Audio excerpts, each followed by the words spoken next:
Wheatstone bridge type of combination of resistances. Wheatstone bridge एक resistance find out करने का एक तरीका होता है. उसमें 4 resistances are connected in a bridge form. The name bridge is, this resistance is P ohm, this is Q ohm, this is R ohm, and say this is S ohm.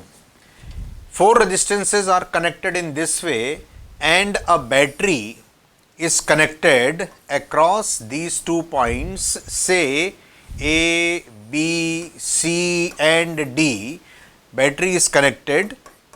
So what happened, if a galvanometer is connected between these 2 points, यदि B और D के बीच में एक galvanometer connect कर देंगे. galvanometer का काम क्या होता है? करंट बताना, किस डायरेक्शन में करंट जा रही है. बीच में 0 होता है. यदि एक तरफ जाएगी current, deflection is in this way. अगर अपोजिट जाएगी करंट तो डिफ्लेक्शन इस तरह से आएगा. और कितनी जा रही है ये भी वो बता देता है गैल्वेनोमीटर, डायरेक्शन प्लस मैग्नीट्यूड. सो अगर ये सर्किट में इस तरह से रेजिस्टेंसेस कनेक्ट किए करेंगे और करंट यहाँ पे आके से टोटल एम्पियर आई यहाँ पे आके डिवाइड हो जाती है I1 और I2 में. कुछ पोटेंशियल डिफरेंस क्रिएट होता है. Here potential is V1, here potential is V2. Difference से V1 माइनस V2 को मान लो मैंने कहा डेल्टा V फॉर एग्जाम्पल. फिर यहाँ से करंट कुछ और जाएगी क्योंकि कुछ करंट यहाँ से इधर इधर पास ऑन हो जाएगी. I1 I2. अब यहाँ पे आ रही है कितनी करंट I3, यहाँ से कितनी जा रही है I4, और सब मिलकर के फिर से कितनी हो जाएगी I, वो की रिटर्न हो जाएगी.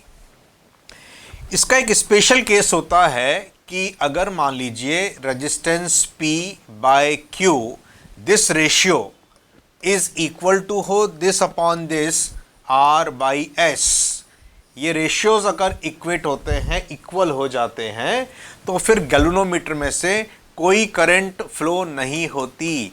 इसमें से फ्लो होने वाली करंट कितनी हो जाती है? 0. ये एक स्पेशल केस हो जाता है. Then IG is equal to 0. IG means current through galvanometer. इसको बोलते हैं balance condition of Wheatstone bridge. Balance condition में अगर ये रेशियो होता है P by Q is equal to R by S, तो बीच वाली आर्म में कोई करंट फ्लो नहीं होती.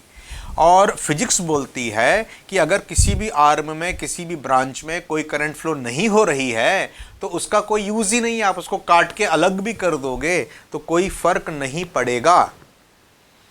जैसे एक ब्रिज है, उसमें से लोग आ रहे हैं, जा रहे हैं, आ रहे हैं, जा रहे हैं, और वो पुराना हो गया, जर्जर हो गया, उसमें से कोई आ ही नहीं रहा, कोई जा नहीं रहा. No traffic is there, no current is flowing. आप उस ब्रिज को तोड़ के अलग करके फेंक दोगे, किसी को कोई फर्क नहीं पड़ेगा. लेकिन शहर में अगर कोई ऐसा ब्रिज हो जो बड़ा बिजी रहता हो, बहुत हैवी ट्रैफिक उसमें से आता जाता हो, अगर उसमें थोड़ी भी डिफेक्ट आ जाएगी तो पूरे शहर में पूरी चर्चा हो जाएगी और पूरा ट्रैफिक कन्वर्ट हो रहा है, डाइवर्ट हो रहा है, और ये हो रहा है, वो हो रहा है. सो ऐसा ब्रिज जिसमें से कोई नहीं जाता है, उसको आप चाहें तो इस वाले ब्रांच को यहां से अलग हटा के, कब? जब ये रेशियो फॉलो होता हो. तो इस कंडीशन पे कुछ सर्किट डायग्राम्स बनाए जाते हैं.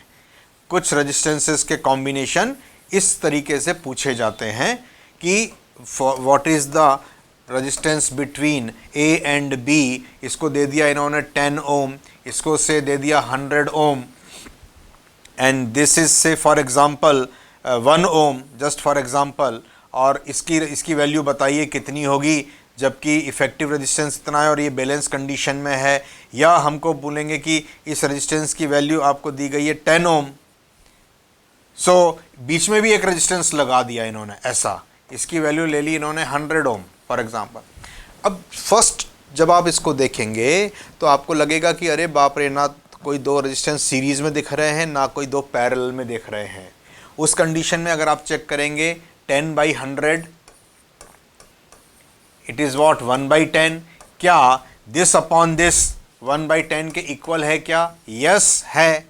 In this condition you can just omit, you can just remove this branch, इसको आप हटा सकते हैं। और जैसे ही ये हटेगी तो अब बिल्कुल क्लियर हो जाएगा कि these two resistances are connected in series, दोनों को ऐड कर लेना। फिर ये वाली ब्रांच नीचे वाली, they are connected in series, इनको भी आप ऐड कर लेना। और now the two branches they are connected in parallel. तो जिस भी मेथड से आपको सॉल्व करनी है आप इनकी पैरेलल कॉम्बिनेशन की just find out the value.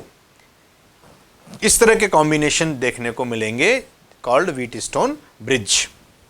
जैसे ये हो गया, ये 10 टाइम्स है तो बिग 1 अपॉन 10 + 1 इट इज 11। तो ये आंसर आ जाएगा। इस तरह से सॉल्व करना पड़ेगा। One very famous question in physics, current electricity, ये combination total resistance between a and b is, ये कॉम्बिनेशन बड़ा फेमस कॉम्बिनेशन होता है और बहुत बार पूछा भी गया है। हमको ए और बी के बीच में टोटल रेजिस्टेंस बतलाना है कितना होगा। ये देखिए आप, ये ब्रांच अलग हो गई, so they are not connected in series. ये दो हैं तो ये they are not connected in parallel. ऐसे इनमें है, कोई भी सीरीज में कोई भी पैरेलल में नहीं है। इसको रट लेना, मैं समझा देता हूं पहले आपको कैसे करना है। This is A and this is point B. Okay, ये वाला रेजिस्टेंस आर इन दोनों पॉइंट्स के बीच में लगा हुआ है, इसमें और इसमें। तो मैं इसको उठा करके थोड़ा सा ऊपर कर दूं, यहाँ ले आता हूँ। Same point is shifted here समझने के लिए।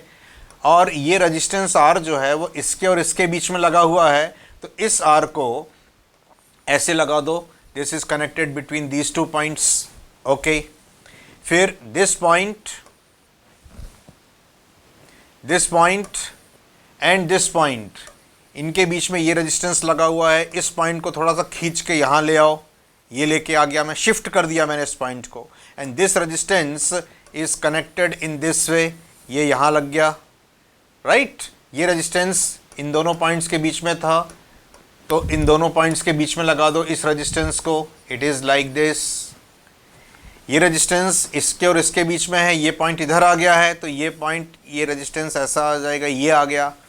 और इन दोनों पॉइंट्स के बीच में ये एक रेजिस्टेंस लगा हुआ था, तो ये रेजिस्टेंस को आप ऐसा करके ये लगा दो।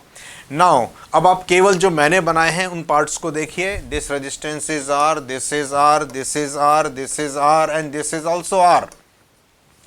Definitely between these 2 points A and B, this is Wheatstone bridge. P/Q is equal to R/S. Yes? तो ये जो बीच वाला रेजिस्टेंस है, ये वाला, ये आप हटा सकते हैं बैलेंस कंडीशन में। Now it is very clear, R and R connected in series. ऊपर वाली branch, now it is what? It is 2R and this R and R, they are connected in series. ये भी कितना हो गया add करने पर 2R and 2R and 2R, they are connected in parallel. So what is the effective resistance? Effective resistance of this combination is R. Mark it, most important question.